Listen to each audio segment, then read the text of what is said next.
Hello guys, কেমন আছেন সবাই? আশা করি সবাই ভালো আছেন। আমরাও ভালো আছি। আজকের দিনটি ছিল শুক্রবার এবং আমরা ফ্যামিলির কয়েকজন মিলে বেরিয়ে পড়ি একটু ঘোরাঘুরি করার জন্য। আমরা বেসিক্যালি যাচ্ছি মিরপুর ১৪ নাম্বার কচুক্ষেত কেএফসিতে। আমরা বাসা থেকে একটি রিক্সা নিই, রিক্সা নিয়ে ১০ নাম্বারে আসি। এখানে আমার ননদ এবং তার মেয়ে অ্যাশলিনকে রিসিভ করি। ১০ নাম্বারে আগে থেকেই ওয়েট করছিল আমার দিদি এবং আমার ২ ছোট জা। আমরা যেহেতু ৬ জন ছিলাম, তাই আমাদেরকে ৩টি রিক্সা নিতে হয় এবং আমরা রিক্সা নিয়ে ১০ নাম্বার থেকে ১৪ নাম্বারের উদ্দেশ্যে রওনা দেই। আজকের ওয়েদারটা অনেক ঠান্ডা ছিল আর টাইমটা যেহেতু সন্ধ্যায় ছিল তাই ঠান্ডাটা একটু বেশি লাগছিল, যার কারণে আসলে আমি টুপি এবং ডাবল জ্যাকেট পরে বের হই। তাই আমার হাজব্যান্ড আমার সাথে একটু মজা করে বলছিল যে কেন আমি প্যাকেট হয়ে বের হইছি, কিন্তু আসলে আমার কিছুই করার ছিল না, কারণ আমার একটু ঠান্ডার সমস্যা আছে, যার কারণে আমাকে সেভাবে প্রোটেক্ট নিয়েই বের হতে হয়। আমাদের আসলে জিনিসটা অনেক মজা লাগছিল, কারণ আমরা বিয়ের পর সবাই মিলে এই প্রথমবার বের হইছি। আমরা ১৪ নাম্বার পৌঁছাই এবং আমার হাজব্যান্ড এখানে রিক্শাওয়ালা মামাকে ভাড়া দিতে থাকে। আমার দিদি এবং ননদরা তারা আসলে রিক্সা করে আগে থেকে এখানে এসে পৌঁছায় এবং আমাদের জন্য ওয়েট করে, কারণ তারা কেউ চিনে না লোকেশনটা। তো আমরা যেহেতু কাছেই ছিল তাই আমরা হেঁটেই ওখান থেকে যাই। অ্যাশলিন আমার কোলেই ছিল। আমি অনেক ট্রাই করছি ওকে একটু হাসানোর জন্য। যেকোনো বাচ্চাই নতুন কোনো পরিবেশ তাদের অ্যাডজাস্ট করতে একটু কষ্ট হয়। উপরে আমাদের জন্য আমাদের কেএফসি ম্যান ওয়েট করছিল, বলছিল যেন আমরা ভেতরে আসি। তো আমরা ভেতরে যাই এবং ওখানে আমাদের জন্য আগে থেকে একটি টেবিল বুক করা রাখা হয়। কারণ হচ্ছে আমরা ভিআইপি সেটা নয়, অ্যাকচুয়াল কারণ হলো আমার যে দেবর সে হচ্ছে কচুক্ষেত কেএফসি ব্রাঞ্চের একজন ম্যানেজার। তো যাই হোক, এখানে আমরা টেবিলে বসি এবং এখানে ওয়েদারটা অনেক সুন্দর ছিল, আমাদের খুবই ভালো লাগছিল, পরিবেশটাও খুব শান্ত ছিল। এখানে অ্যাশলিন তাও চুপ ছিল। ও আসলে এত চুপচাপ করে থাকার মেয়ে না। ও নর্মাল বাচ্চারা যেমন খেলাধুলা করতে পছন্দ করে, ও তেমন অনেক চঞ্চল। কিন্তু আসলে ওর চুপচাপ দেখে আমরা একটু ভাবছিলাম যে হয়তো ওর একটু কষ্ট হচ্ছে। একটু পরেই দেখছিলাম ও খেলাধুলা করছে এবং ও ওর অ্যাক্টিভিটিগুলো স্টার্ট করে দিয়েছিল। জিনিসটা দেখে আমাদের অনেক ভালো লাগছিল, কারণ যে কোনো বাচ্চা যদি চুপচাপ করে থাকে তাহলে ওইটা আমাদের কারো দেখতেই ভালো লাগে না। ওর মামার সাথেও অনেক খেলাধুলা করছিল, কারণ ও সবসময় ওর মামাকে অনেক পছন্দ করে। আমরা সবাই অনেকক্ষণ ধরে ওয়েট করছি। আহ, আমাদের বোরিং লাগছিল যে কখন খাবার আসবে, কখন খাবার আসবে। এখানে তাদের দুইজনের তো ঘুমই পাচ্ছিল, বলছিল চলো আমরা বাসায় চলে যাই। কিন্তু যেহেতু আমরা খেতে আসছি, আমরা তো এখান থেকে না খেয়ে যাব না, তাই আমরা একটু কষ্ট করে আর একটু ওয়েট করি।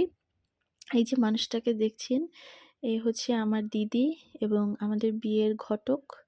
আসলে ওর মাধ্যমে আমাদের দুজনের পরিচয় হয় আর খুব অল্প সময়ে আমাদের আহ, একটি সম্পর্কে আমরা আবদ্ধ হই। এখানে অ্যাশলিন একটি ছোট বাচ্চার সাথে খেলা করছিল, যারা আমাদের অপোজিট টেবিলে বসেছিল তার বাবার সাথে। আর এখানে দেখতে পাচ্ছেন স্কুলে ছোট ছোট পিচ্চিরা যারা কেএফসি খেতে আসছে। আসলে এই জিনিসটা নিয়ে আমরা একটু মজা করছিলাম যে যে বয়সে আমরা বাবা এবং মায়ের মার খেয়েছি ওই বয়সে তারা কেএফসি খেতে আসছে। আর এটাই স্বাভাবিক, কারণ আমাদের সময়ের টাইম আর এখনের বাচ্চাদের সময়ের টাইমটা অনেক ডিফারেন্ট। তারা অনেক আপডেট হয়ে গেছে সব কিছুর দিক থেকে।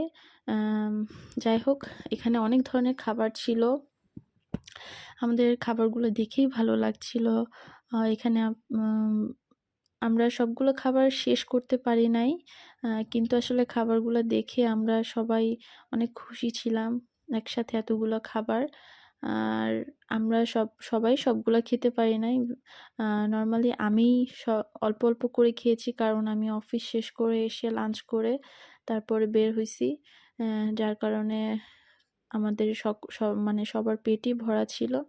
কিন্তু এখানে যে চিকেন পপকর্নটা, এটা আমার কাছে খুবই ভালো লাগছে, যার কারণে আমি সবটুকুই খেয়ে ফেলছি। আর এটা অনেক টেস্টি ছিল। এখানে দুই টাইপের সস ছিল, একটা ছিল মেয়োনিজ আর একটা কি সস, এটা আসলে আমরা কেউ জানতাম না। কিন্তু আমার যে দেবর ছিল, এই যে মানুষটাকে দেখতে পাচ্ছেন, এইটা হচ্ছে আমার দেবর। ওই আসলে কেএফসির ম্যানেজার ছিল। তো ও বলছিল যে, বৌদি তুমি সসটা যদি না খাও, তুমি এটা দিয়ে বাসায় গিয়ে যখন মাছ রান্না করবা সেই ঝোলের মধ্যে দিলে নাকি এটা অনেক টেস্টি লাগে। তো যাই হোক, আমি হয়তো এটা একদিন মেক করব এবং রেসিপিটা আপনাদের সাথে শেয়ার করব। এখানে আমরা অনেক গল্প করছিলাম, আমাদের খাওয়া দাওয়া শেষ হয়ে যায় এবং আমরা একটু ঘোরাঘুরি করি। আমরা রেস্টুরেন্টটা একটু ঘুরে দেখি। এটা আসলে নতুন একটি রেস্টুরেন্ট, এটা নতুন করা হয়েছে। তো আমরা বের হয়ে যাই সবাই মিলে। এখানে আমার হাজব্যান্ড আমাদের পিছন থেকে ভিডিও করছিল আর আমি সামনে থেকে ভিডিও নিচ্ছিলাম। তো যাই হোক, দিনটি অনেক ভালোই ছিল, আমরা ভালো খেয়েছি। এখানে আমরা যখন বের হচ্ছি তখন সবাই ভাবলাম যে আমরা যে বের হয়েছি আমরা তো কেউ একসাথে কোনো সেলফি নিই নাই। এখানে দাঁড়িয়ে আমরা কিছু সেলফি নিয়ে নিলাম এবং অ্যাট লাস্ট আমরা রেস্টুরেন্ট থেকে বের হয়ে যাই এবং এখানে সবাই মিলে ডিসকাস করছিলাম যে এরপরে কি খাওয়া যায়। কিন্তু আসলে আমাদের খাবার মতো কারো পেটেই জায়গা ছিল না।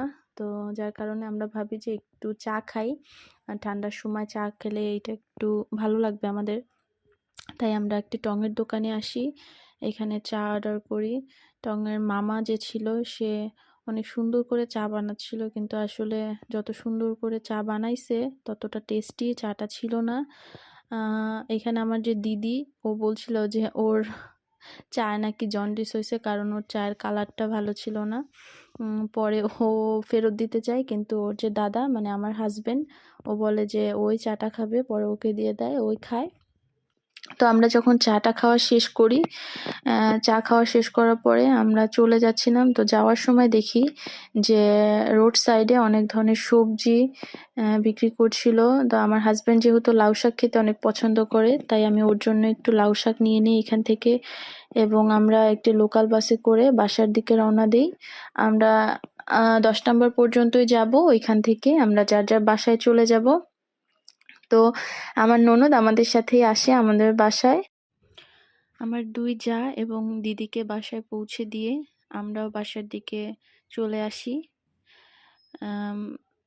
আসলে আজকের দিনটি অনেক ভালো ছিল, আমরা সবাই খুব এনজয় করেছি। আসলে নতুন জব এবং ফ্যামিলি স্টাডি 3টি সামলিয়ে উঠতে একটু কষ্ট হয়, তারপরেও আমরা এগুলোর মধ্যে চেষ্টা করি যেন একটু ঘোরাঘুরি করতে পারি, কারণ এতে ফ্যামিলি বন্ডিংটাও ভালো থাকে এবং নিজেদের মাইন্ডটাও ফ্রেশ থাকে। অবশেষে আমরা বাসায় পৌঁছাই। বাসায় পৌঁছে দেখি অ্যাশলিনের খাওয়া এখনও শেষ হয়নি। ও আসলে খাওয়া দাওয়া করতে অনেক পছন্দ করে, আমার মতো আমিও অনেক খেতে পছন্দ করি। যাই হোক, এই ছোট্ট ভিডিওটি আপনাদের সাথে শেয়ার করে অনেক ভালো লাগলো। সকলে ভালো থাকবেন, ধন্যবাদ।